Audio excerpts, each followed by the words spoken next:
What's up, everybody? It's J and J with Justin and Jordan. What we got today, Justin? Today we will be recapping the playoff weekend, round 2, and we're gonna start off with the Sixers and Celtics series. I'm not gonna lie, bro. I think Prime Harden is back like he never left before, bro. 240 balls in the series already against, of course, two of the best wing defenders in the NBA. The best defensive team in my opinion. But not only that, 2 clutch jump shots, including the one in the corner. The series is now even now at 2-2. But I want you to talk to me, Justin. Is Prime Harden back? Can Philly really end the drought of not even making it to the conference finals because of James Harden? Or are the Celtics really going to come back and just head straight to the finals again? I still think there's a lot more we have to see. Because, yes, we saw James Harden have a 40 ball in game 1, and then he had another one now in this game 4. But he just has to be consistent because in the games in between, he's been kind of stinking. He just had some stinkers. And that first game Embiid came back, he didn't really play his best. But the games after that, he's been consistent. But also the role guys have to be better too because this game, they didn't really get it from the role guys. They just happen to have a James Harden vintage game and an Embiid game at the same time. So that's always going to work out in their favor. But they really executed when they were holding Tatum. I think he was 1 for 9 in the first half. So that's always a good sign. They looked in control. They started to slip away in the second half. But it was ugly, but you got to win against one of the best teams in the league. If they want to keep it going, that should be the game plan. Make Tatum be a facilitator more, even though he has been excelling at it year in and year out. That's kind of what you want to do. You want to get the ball out of Tatum's hands, force Brown to be the guy. I mean, Brown was cooking in the beginning, but he kind of slowed down in the second half. So you kind of want the ball in Brogdon's hands, making decisions and stuff. Not saying he's a bad player, but as long as you get the ball out of Tatum's hands, the Sixers look to be in control that way. But it's gonna be tough going back to Boston now.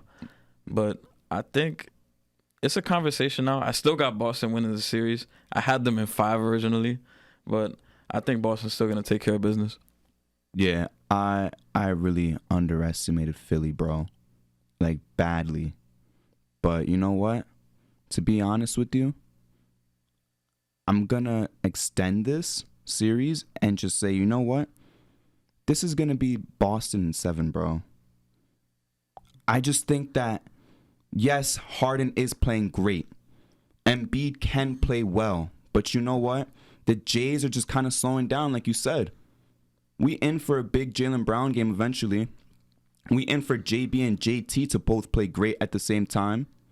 But at this point right now, I think Harden's going to slow down again. I think it's going to be the Celtics that wrap up the next game. Philly wins game 6, game 7 in Boston. Boston's going to win that. I think it's going to be disappointing, too, the way we see it end, because I think it's really going to be a blowout in Game 7. Yeah, I mean, I feel like with Boston, the key thing that really kept me on them was just the fact that Tatum was struggling scoring, but he still was engaged throughout the game. Like, he had 18 rebounds, 6 assists, he had 4 blocks. So he was getting after it. He was getting deflections. He was doing all of that. So... And that they were still inching back despite him not having his best game offensively. And he was still also contributing like down the stretch, making these big plays. And he was incredible, even starting off late. So to keep that level-headedness and keep that composure, you also got good production from Malcolm Brogdon, Marcus Smart. If you get back in the game after starting off like that, it's a testament to how good of a team you are, especially with a team like the Celtics who have championship aspirations. The one thing I feel like with Mazzulla, they had 2 timeouts at the end of the game. I feel like he kind of, for some reason, he doesn't like calling timeouts. Like he just lets them play. He just lets them play, which I guess it could work. I guess if you do that in the regular season, it's cool. But I'm like, this is playoff times. You're not trying to mess around. You could have potentially went up, 3-1 in the series. Yeah. And go back to Boston and just take care of business. But that's just adjustments you have to make. I know that Smart hit that shot, but it was late. So I guess just a timeout to just figure some things out and pull that game out could have been done, but I still got confidence in the Celtics to get this done. Yeah, I totally agree with you, man. Like I said before, the Jays are going to come back hungry. Very, very hungry. I think this team's going to the finals. I don't want to underestimate, we're going to talk about them in a little bit, the Miami Heat or the Knicks. Not out of the question yet. It's not out the question. Or the Knicks. But most likely the Heat. I think they could handle the Heat, But at this point in time, this team's going back to the finals. I need to see something big from Embiid and Harden in Boston to change my take on the Celtics going all the way to the finals. Because right now, it's looking like they're poking holes through the defense, bro. It's really looking like it. Like I said, this is the best defensive team in the NBA. And you have, a sort of out of his prime Harden. Yes, he turned back the clock. But there's no reason Harden should be turning back the clock against Tatum, against Jaylen Brown, Marcus Smart. Brogdon's a great defender. Derek White. The entire team is great defenders. There's not one weak defender, and you're getting cooked up by Harden, bro. But at the end of the day, as we both said, we both underestimated Philly, but it's going to be Boston in 7, bro. That's how it's going to go.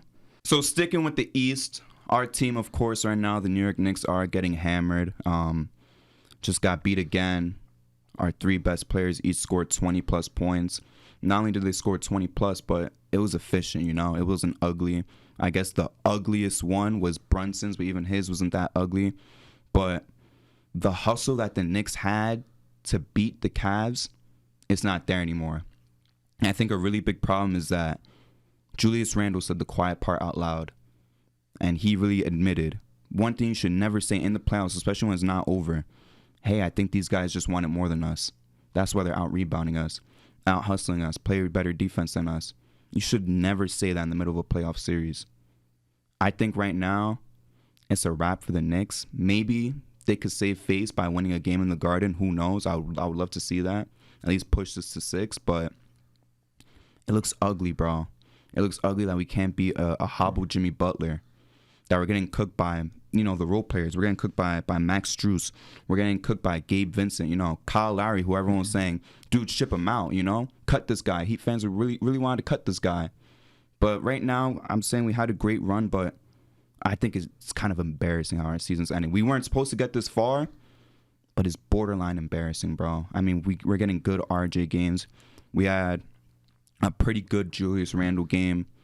Brunson did his thing, but it's like, it's still not enough against a team like this. Like, I definitely want to get your take on this because we're both Knicks fans, but is this really how you envision the season ending after we beat the Cavs? I mean, I just want to say that this Knicks season to me is not a failure.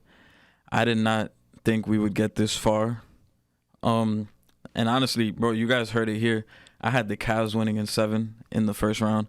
So I didn't even think we would get to the second round. So the fact that we're here is mind-boggling to me. I mean, credit to Tibbs and the staff for putting in the work and Jalen Brunson doing his thing and Julius Randle having an all-NBA season. But to me, this season isn't a failure. It's a step in the right direction. Hopefully we can move forward positively and we could learn from this. But it's just a testament to how good the Miami Heat is and how their culture is and how experienced they are versus our inexperiences. To me, this series to me shows, I mean, I already thought of it before, but Eric Spoelstra is the best coach in the NBA. I knew this before, but it's different when you're watching it against your team, and it just pisses me off. He gets the best out of all his guys. He knows the right buttons to push. He gets it from his role guys, his star guys. He knows how to get all his guys going. And to that point, the Miami's bench is just, they've been outplaying us, and that's what I took the Knicks to do for us to win in the series, because I thought we had the deeper team. We had the deeper bench, but nah, their bench has been outplaying our bench. Yesterday's game, 32 points to 8 points. Their bench was killing us, especially Kyle Lowry. He runs the show off the bench, and also Caleb Martin with 10 points. And, yeah, it's just credit to them. And then Tibbs, he's getting outcoached badly by Spoelstra. Let me say is one thing, though, about Tibbs being outcoached. I'll say this. I don't know what we're supposed to do because, as you said, we're going against the best coach, you know? I don't want to blame Thibs too much because what's our criticism been of Thibs, you know, throughout the whole season, even though the audience doesn't know? He doesn't make adjustments, really. Doesn't make adjustments. But he's been making adjustments in this playoff series. It's just that Spo is so great. I agree with you. Spo is the best coach in the NBA. And he's been the best coach for a couple of years. Forget Steve Kerr. Greg Popovich is over the hill. I'm sorry to say it. He's an incredible coach, the greatest coach of all time to me.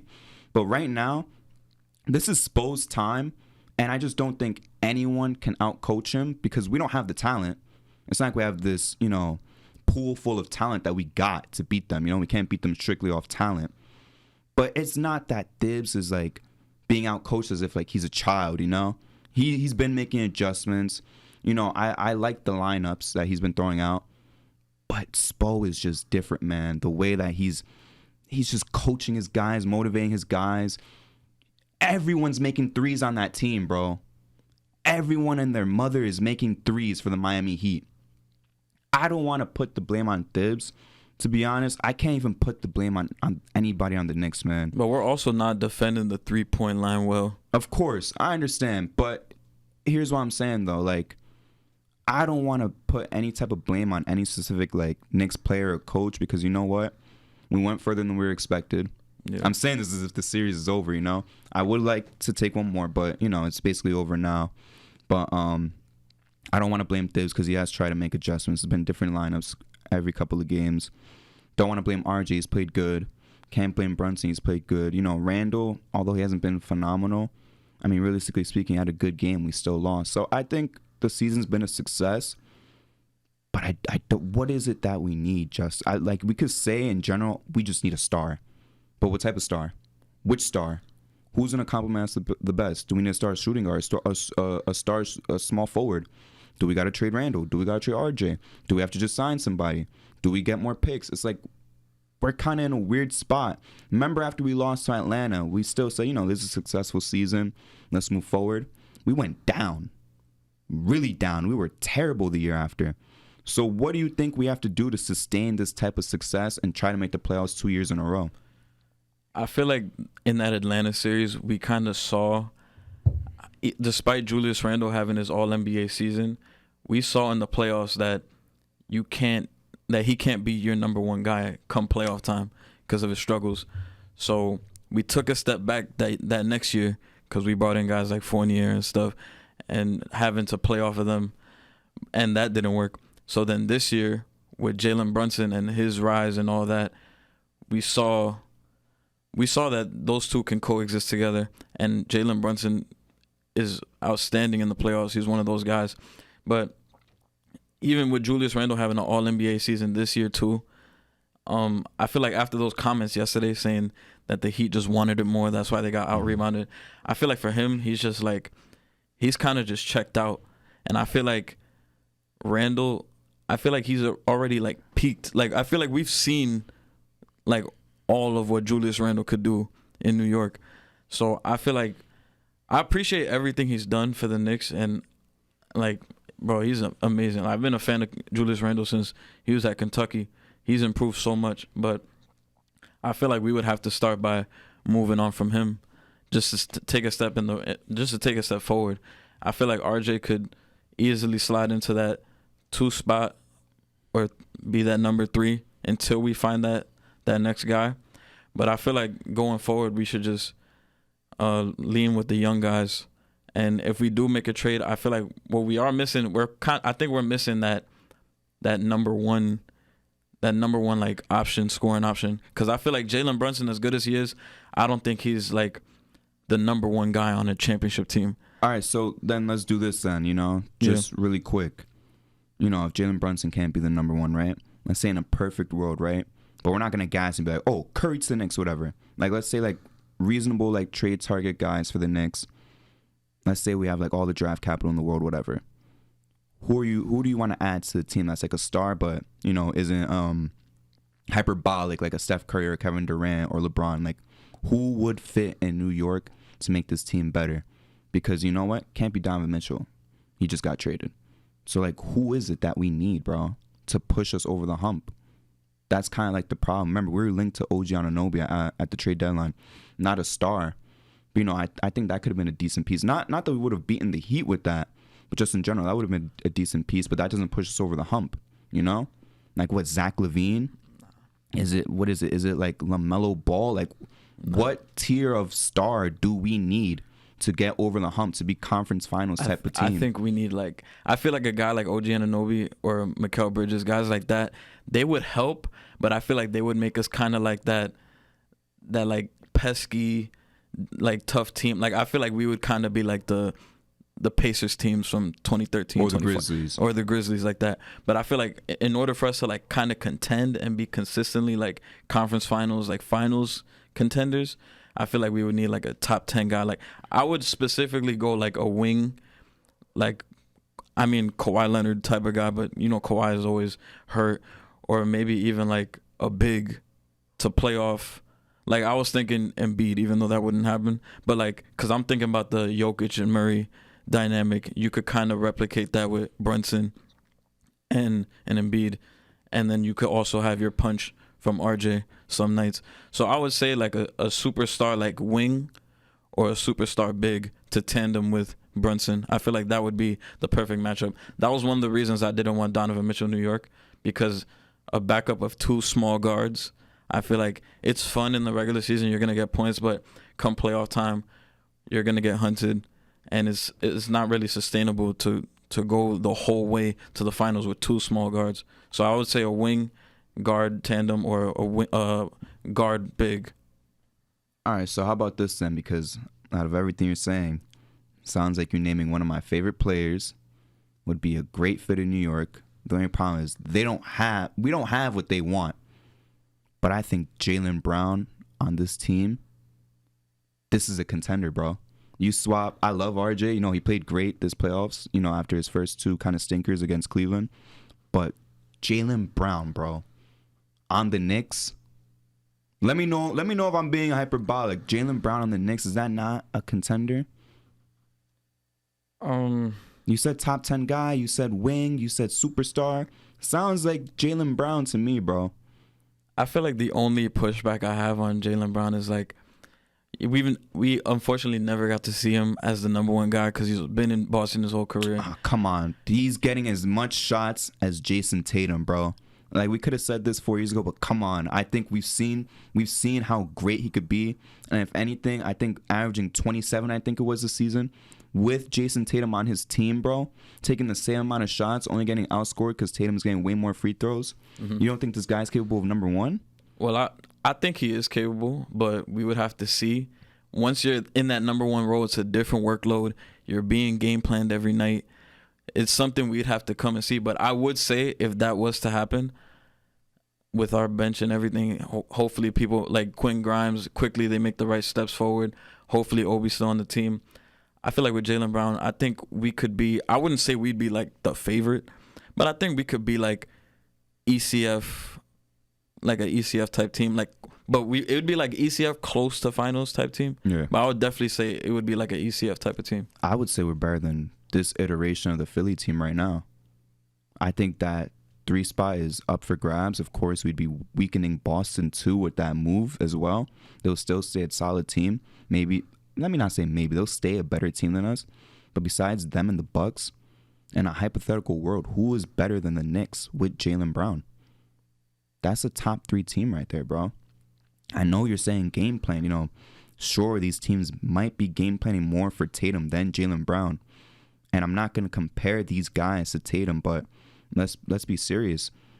If Jaylen Brown's getting game planned against, that still gives Brunson and Randall a little bit more freedom. They're going to be open more. Oh, you're saying this assuming Randall's still on the team? I'm just saying I don't think Boston wants anybody we want, but if I was just to slot out one guy, like let's say like RJ, just perfectly swap him out. Okay. Because let's be real, RJ, Q Grimes, Obi, and picks is not even close to enough to get Jaylen Brown. That's why I said without too much pushback, but without going, crazy and saying like, oh, Kevin Durant, LeBron, like who would fit this team? All right, my bad. Because I was assuming that it was just take out. Like I was assuming Randall was off the team, yeah, sure. and we just take swap RJ and Brown. That's why I had a little. But if we still have Randall and we just take our RJ and put Jaylen Brown, yeah, we'd probably be like a ECF.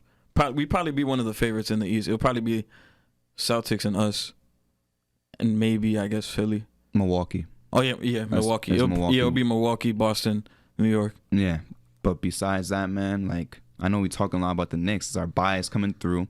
Yeah. We're Knicks fans, but at the end of the day, you know, we also got to give props to Miami. Everyone's playing well. I don't know how Jimmy's gonna feel in the conference finals. I don't think he's even close to 100% right now. I think he's playing like at an 80-85% capacity. But I think they need more Bam. They're going to need more from Kyle Lowry, which sounds crazy that I'm saying this, like, because he's just been so dominant against us. But realistically speaking, like against Boston or even Philly, I don't think it's feasible to beat either one of those teams. I think right now, I'll perfectly admit that I'm wrong, but I think right now, whoever wins between Philly and the Celtics is going to the finals from the East. That's my pick right there. I still wouldn't count out Miami against Boston, and especially not Philly. But if they do match up against Boston, I would have them in the series solely on the fact that Spoelstra's on the other side, and you got Mazzulla, who's a first-year head coach. I know Ime Udoka last year was a first-year head coach, and they beat Miami, but that series went to 7 games, and it was a close game. You lost. It was Jimmy Butler. His fate, the fate of the team was there with that 3. So you never know. Maybe Mazzulla could replicate that, but I feel like Mazzulla's a little bit more looser with his coaching style compared to Ime Udoka. So I feel like it's gonna be a little bit more of a battle with Spoelstra, knowing he knows the right buttons to push and stuff like that. So I feel like it'll still be interesting. I would still lean and favor the Celtics, but I feel like it's going to be a battle both ways. But yeah. Yeah, I agree. So let's slide over to the West real quick. Let's start off with, let's leave the most exciting one for last. Let's start off with the Nuggets versus Suns. Not that the series hasn't been exciting itself, but we all know what the big money making draw is on that side of the conference. Mm-hmm. But just real quick about the Nuggets and the Suns. Series is 2-2 right now. Chris Paul is hurt. Kevin Durant and Devin Booker just putting up all-time performances together at the same time. Same thing with Jokic. Jamal Murray's playing great. Here's what I want to ask you, though, real quick. Do you think that this team is still built to go to the finals? Because remember, we said that KD and Book have to go off at the same time every single game, which they've done to win games 3 and 4. Combined for 86 in Game 3, combined for 72 in Game 4. Is this really feasible, though? Because you still needed Landry Shamet to contribute to win Game 4, Because Ayton's nowhere to be found. We don't know where Ayton is. I don't even know if he's even suiting up at this point. That's what it looks like when he's playing the game right now. But right now, do you think that the Suns could still win this series? And let's say, forget the series, can they go all the way like they were built to do? Just off the backs of Devin Booker and Kevin Durant playing great. Because in my opinion, as I already told you last week, I think they're going to regret this trade sooner than later. Because you cannot just have 2 guys score, 86 of your points every single game, Teams are going to figure you out. Right now it looks good. But even now, I'm still sticking with the Nuggets in 6. We just saw Jokic play great. We saw Jamal Murray play great. And the only reason that the Suns won was because KD and Devin Booker went nuclear.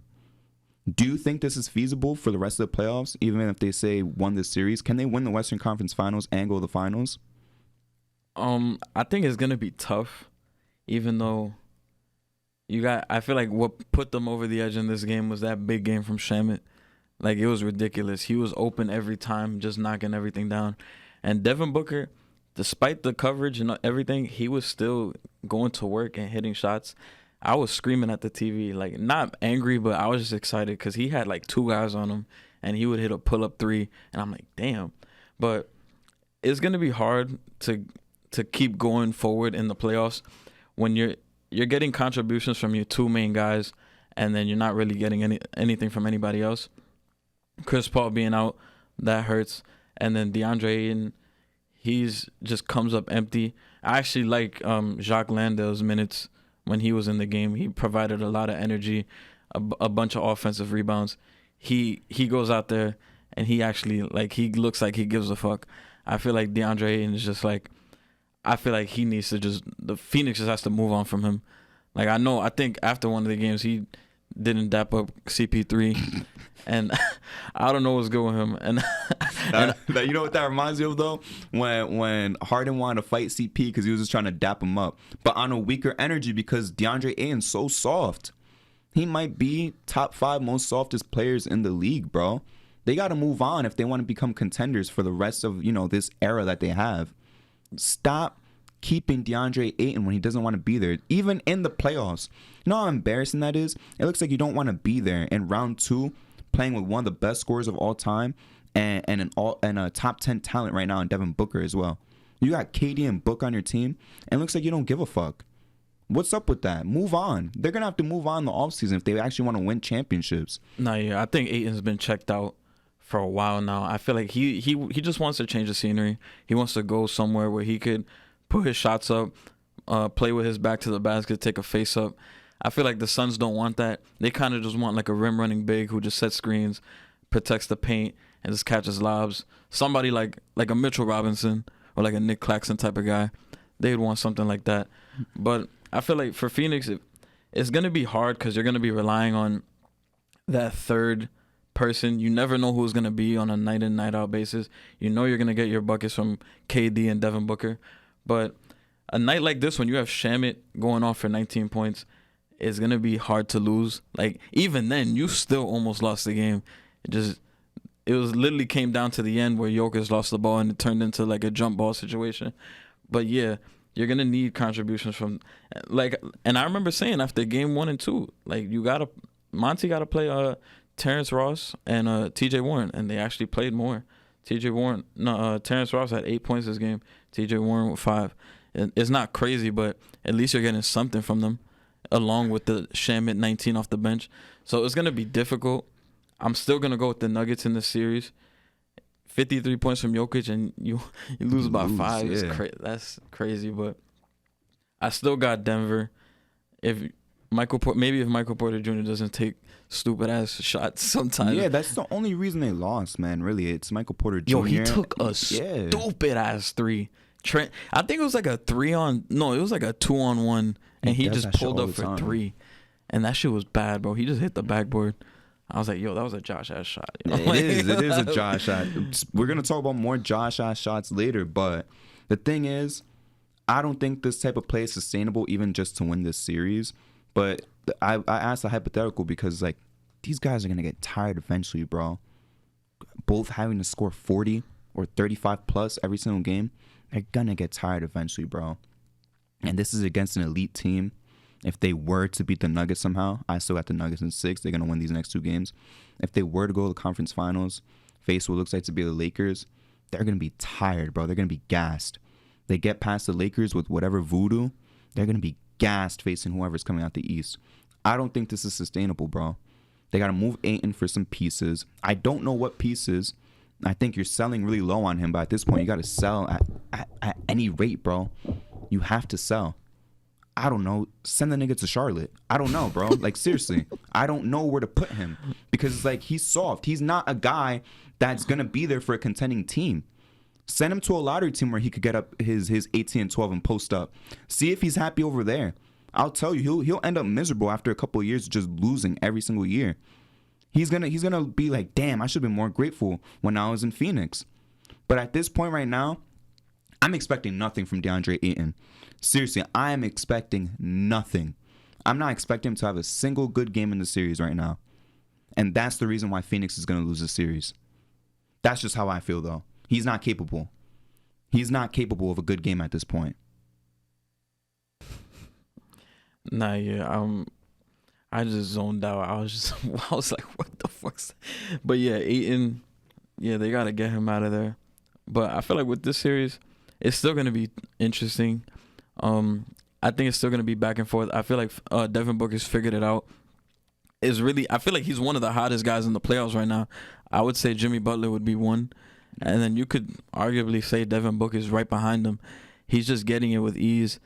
I love his game. I I would tell any young player that's trying to hoop, watch Devin Booker. His game is so polished and everything. And he's playing defense now. Yeah, and Let's not he's forget playing that. real good defense. He's playing defense now. He's not just scoring. His scoring is so impeccable. We're forgetting the strides he's made defensively over his career. And he's become a really good playmaker. And that's credit to Earl Watson. When they were bad, he was like, yo, Book, come play point guard. And he had to play. Those years where everybody was like, yo, empty stats Booker, that's when he was learning how to be a point guard. So now when Chris Paul's out, they could afford to have him out. I know it sounds crazy, but he has those reps of him playing point. So he had 12 assists this game. So you see it right there. He's improved every year, and he's just getting even more deadlier. But I think with that, we should move on to the Lakers-Warriors series. Ah, man, the Lakers and Warriors series. Who would have thought the Lakers would be up 3-1 right now against the Dynasty, against the team that was supposed to repeat, right? 3-1 up right now. And how did Game 4 go, Justin? Who scored all those points in the fourth quarter, bro? It wasn't LeBron. It wasn't AD. It wasn't Austin Reeves, who's him. It wasn't Rui. It wasn't D'Lo. It was Lonnie Walker the fourth. Yeah. 15 points in the fourth, dropping Stephen Curry like it was nothing. That shit was funny to me. Yeah. Except he missed the shot. That would have been a highlight if he made that. He was hype as shit. I knew he was mad hype. He saw Steph fall. He was like, yeah, I'm throwing this shit up. Yeah, he's throwing it up, and he missed. But usually, you got like a 99% rate of making the shot when you drop somebody. He just happened to be the 1%. But, man, the Lakers are on fire right now. Steph had a great game, a 30-point triple-double. But I think there are some bad shots at the end by the Warriors. I think Klay Thompson, you know how I feel about Klay Thompson. He underperformed games 3 and 4. People want to be hype after game 2. Guess what? Cooled off for games 3 and 4. D'Lo really turned up in game 3. It just feels like the Lakers, they're just so deep, bro. They just have, like D'Lo struggled this game, right? He had a great game 3. He struggled this game. Lonnie Walker just comes off the bench and just scores all these points for them in the fourth quarter. Austin Reeves could come up and score a lot. Rui Hachimura, as we saw against the Grizzlies, could score 20. It is insane that the Lakers don't have to depend on AD and LeBron. All their role players are doing their job. And I know I asked you this in the Memphis series, and I sound insane even asking it. I felt weird asking it. But, man, after how they're playing the Warriors, is there really anybody that's stopping this team from going to the finals? Can the Nuggets or Suns stop the Lakers from going to the finals right now? Oh, man, this Lakers team, I did not see them going up 3-1. This is still kind of crazy. In this series, I had the Lakers in 7, so I still had them winning, but they just been really dominant, especially Anthony Davis. He's just been big. He's had his presence defensively. I know this game was kind of skewed because the Warriors went a little bit smaller, starting Gary Payton the second, and he had that little stretch in the third quarter. He hit 3 straight. But back to your question, I think the Lakers are at this point, they could reach the finals, but I feel like the Nuggets, would be a tough matchup. They still got the team together. There's going to be a rematch from 3 years ago, conference finals. Jokic, there's a different Jokic. He's a lot better this time around. Michael Porter Jr. is more experienced. But then we also have LeBron, who's older at this point. Anthony Davis, still good defensively, but I feel like offensively his game has been inconsistent to this point. So I feel like their matchup against the Nuggets would still be close. I feel like part of me wants to lean the Nuggets, but the Lakers have been hot at the right time. I feel like now they kind of figured out their identity with LeBron and AD got to be the 1-2 punch. And the key is for them to have that third guy at this point. Because I remember the first championship run, it would be they were relying on Kuzma, but then Rondo would step up and he'll contribute with his playmaking and his IQ. But now this year you have guys like Austin Reeves, Rui Hachimura, Lonnie Walker, Jared Vanderbilt. They could step up at any time. So as long as you have LeBron and AD just doing what they need to do, they're always going to be in the game. And with Phoenix, if they match up, I would probably lean the Lakers, but yeah, I would lean the Lakers still because you would really. It's just the only concern I would have is like the bodies you would have to put on Booker and KD, because you're not really gonna stop them. They're gonna get theirs, but the Phoenix's bench is too thin. But I would still go the Lakers against Phoenix. I feel like it would also be tough because I don't know what bodies you throw at those guys. It's going to be just points being put up. But I would still put the Lakers because their defense has been really good. Shout out to Darvin Ham. The half-court defense has been really, really good. The Warriors have been struggling to get points in the half-court. So, yeah, if those matchups were to happen, I would still – if they play the Nuggets, I would probably – that I don't really know yet. But I would take them over Phoenix. And they could definitely go to the finals, though. Yeah, I think, as you said, this would be a rematch from the bubble series that they had. Jokic is better. They have Aaron Gordon now. You know, the team overall is much better. But I'll say this about the Lakers. That bubble team was deep. I think this team they got right now is much more deeper. And I don't even think it's close, bro. Because as I just said, any random guy could just step up. With AD and LeBron, you know, just putting up, let's say, like 23 each. Any other random guy could step up. That's a win. You might as well just chalk up a win. D'Lo, Lonnie Walker, Austin Reeves, Rui Hachimura. Vando's going to play great defense, you know? I forgot about Dennis Schroeder, too. Yeah, Dennis Schroeder. I'm so sorry to forget him, too. You know, he could put up a clean, like, 15 to 17 if he wants to. Play great defense as well on a Jamal Murray. But it's like, I don't think anyone's stopping the Lakers going to the finals. I think they should have their eyes set on the finals. Not going to disrespect Golden State. I think they're going to win their game in Chase. But they're going to lose in LA again. This series is over in 6. That's all there is to it. Steph is playing pretty damn good. Jordan Poole is playing like ass. Pure ass, bro. He's making that contract look disgusting. Hold on. Very bad. I just want to know, did he really take Ice Spice out on that date? I've been seeing that shit everywhere. This is what we're talking about. I was like, yo. This is what we're talking about? No, but I just be looking through Twitter and all that, and I be seeing that shit keeps popping up. I'm like, yo, did this really happen? When the fuck did this happen? Honestly, at this point, I'm ready for the Jordan Poole baddies shit to end. You know? Oh, the baddies is at courtside. That's why he's playing so good. Is there no baddies out right now? He playing like shit. Nah, that shit is done because... That shit is done. Playing like shit. I don't even think he's averaging like 10 points. I don't even want to look it up because I know I'm right. He's not even averaging 10 points. He's playing like garbage. Klay Thompson's not consistent enough this series. No, yeah, that shit is over with. Kim K was sitting courtside and everything. I think she was there 2 games at that Staples. She's been in 2 games. She went to both games. Yeah, she was at both games. So what the fuck? Like, it's ridiculous. But it's like Steph needs...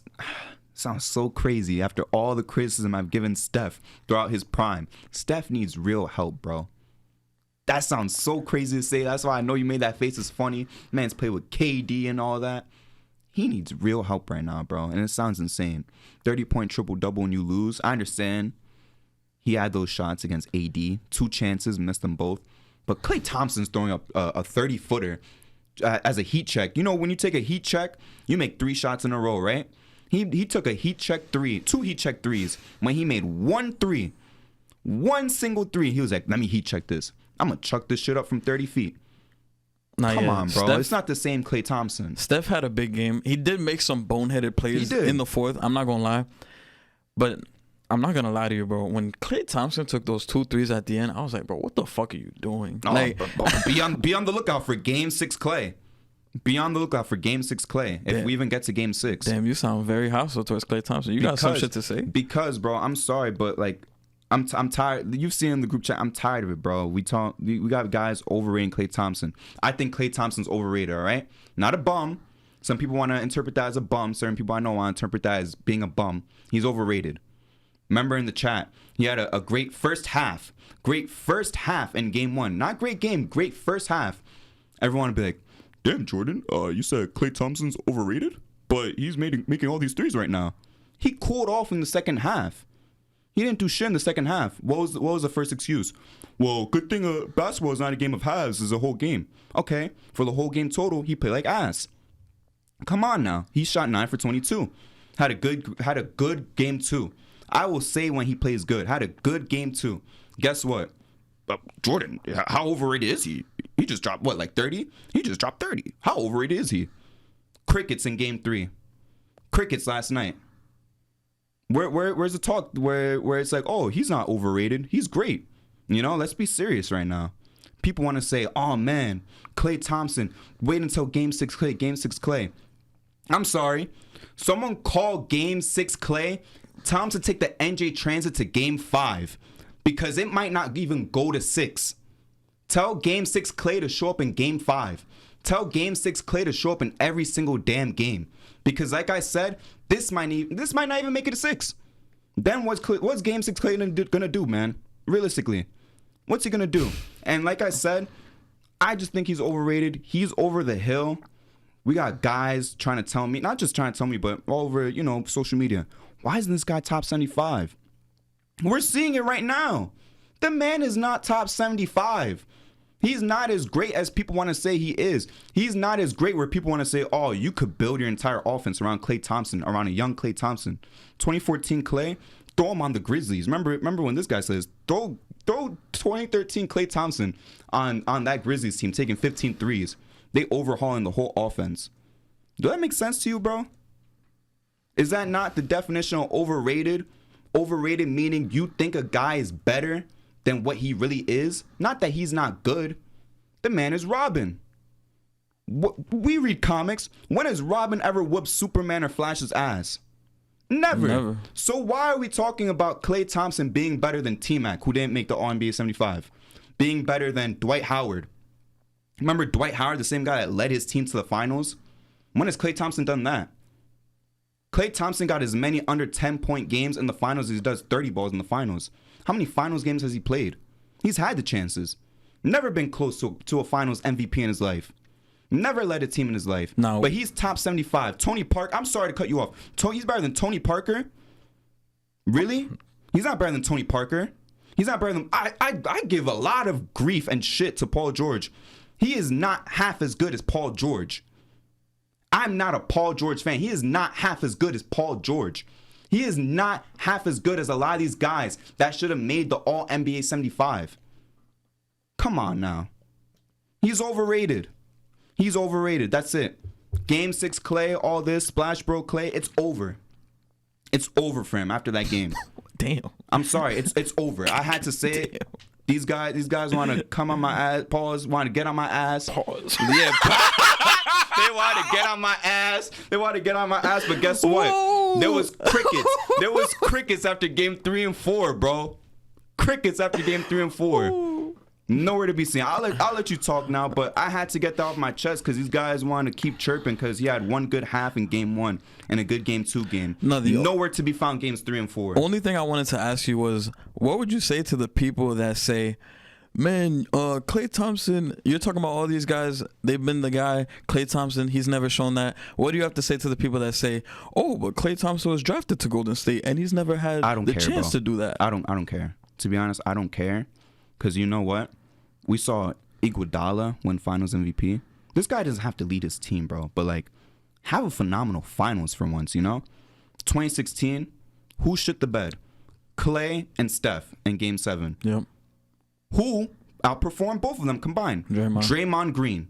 Who would have won Finals MVP in 2016 if they won the Finals? Draymond Green. Klay Thompson, as I've said numerous times, without KD, third best player on the team. Draymond Green is way more valuable to that team. He is a better player than Klay Thompson. KD shows up, you're the 4th string guy.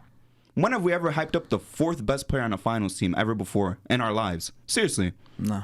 Never. Who was the 4th best guy in the 2010 Lakers? Nobody talks about that.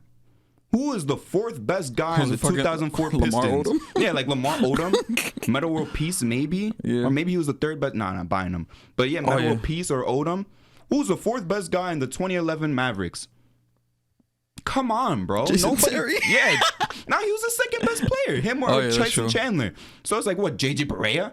Sean Marion? Who is the 4th best guy on the Heat when they won the championships with LeBron? We don't talk about any 4th option like this, like Klay Thompson. That's my problem. That's why I say he's overrated. I understand you saying, oh, he didn't have a chance to lead the team. He had the chance to be the best player in one series. Has he ever been better than Steph in a series? No. Fuck no. Like, come on. D Wade has been better in series more than LeBron before. Kyrie has outplayed LeBron in series. I could say that. You know, I like LeBron. Those are two guys that have outplayed LeBron. Russ has had better series than KD. You could do that with any duo, right? If the Splash Brothers are such a great duo, where duos are supposed to be like 1A, 1B. It's not Batman and Robin. Duos are like Batman, Superman. Where's his Batman performance? Where's his Superman performance? He never outplayed Curry in a series. This is why I get tired of the Game 6 Klay shit. Wow, he had like 2 or 3 good Game 6s. Good for him. Where is a series? You can look on your iMac as much as you want. You are not going to find a series where Klay Thompson outplayed Steph Curry, bro.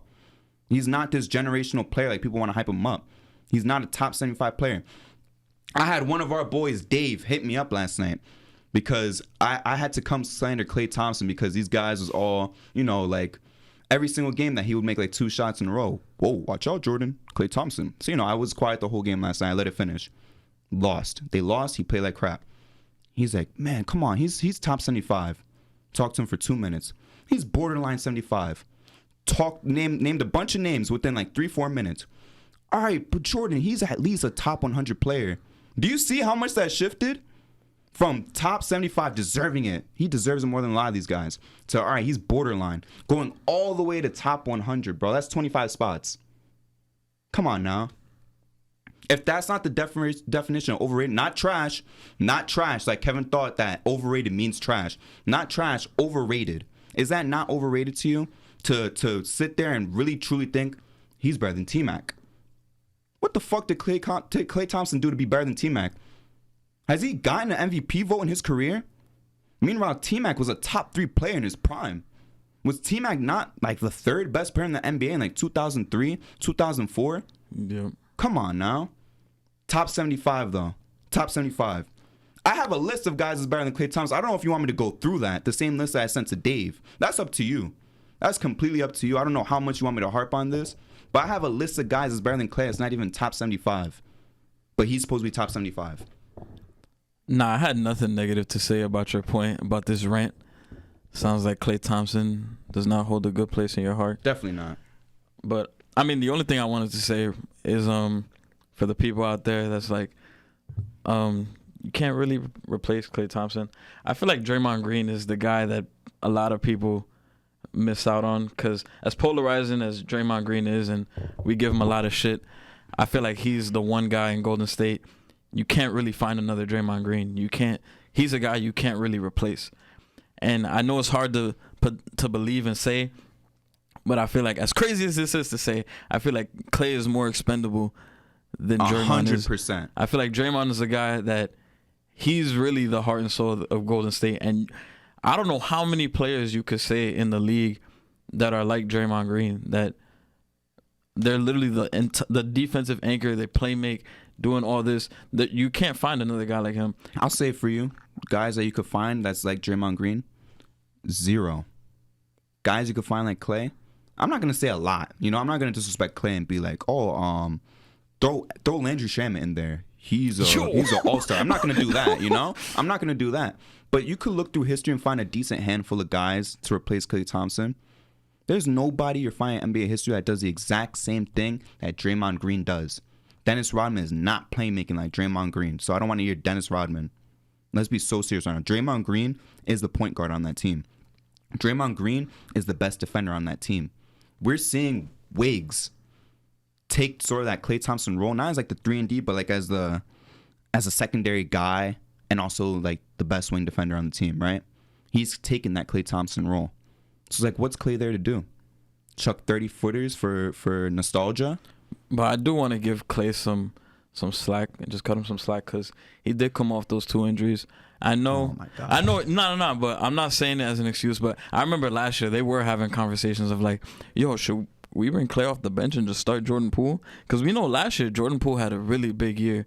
But I'm not using it as an excuse, because I'm just taking that into consideration, because I know a lot of people want to say, oh, but he missed 2 seasons. I'm just putting it out there just to clarify. And then he came back, another argument. Yeah. If they don't need Klay, why'd they miss the playoffs immediately after? Steph Curry was hurt. He played like 4 games. Okay, well, when they made it to a play-in, they could have used Klay. Okay, they made it to a play-in. Steph Curry had his second best season ever. I would say it's better than the unanimous MVP season because he didn't have that spacing and all that, you know? He didn't have that super deep team. I think that's the best Steph Curry we ever seen, that 2021 Steph Curry. Then they'll say, all right, so they plugged in Klay. They won a ring right after. That's not true. Klay played 32 games. Justin, give me a guess on what their record was when they had Klay Thompson. Was it like 20-12? Was it 23-9? What is the split that you think it was for Klay Thompson when he came back for 32 games? Were they 17 and 15? That's barely over 500.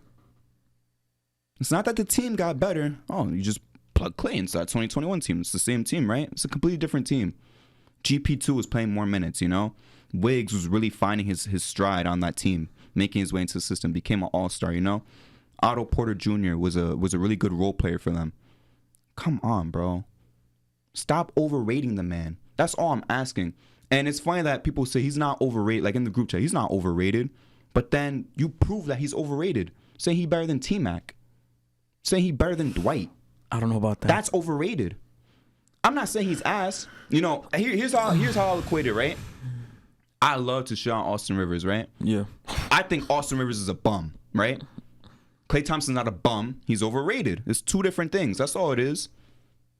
People can't be misconstruing the 2, you know what I'm saying? There's a difference between overrated and a bum. But Klay Thompson, overrated, 100%. And I think the dynasty's packed up this time. Truly and honestly, I think it's packed up unless they do something. When I say the dynasty, I'm not saying the Warriors.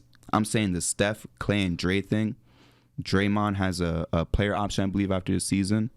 Klay has, 2 more years of getting paid a lot of money. Yep. He's going to stay for nostalgia reasons, but if the Warriors got to want to win, I would say keep Dre and get rid of Klay in any means possible, bro. Even though they're not going to because they want him to retire in the Warriors franchise. Yeah, I mean, looks like Dub Nation won't be fucking with you, my brother. But that's fine. Remember, I wasn't really a big Steph guy. He proved me wrong. He won Finals MVP. Klay Thompson proved me wrong. Prove me wrong. That's all I want. Don't have a great game 5, and then fall off in game 6. Prove me wrong. Have a great series. But I think that's enough Warriors talk. That's it. We done. You got MVPs of the week? I do have MVPs of the week.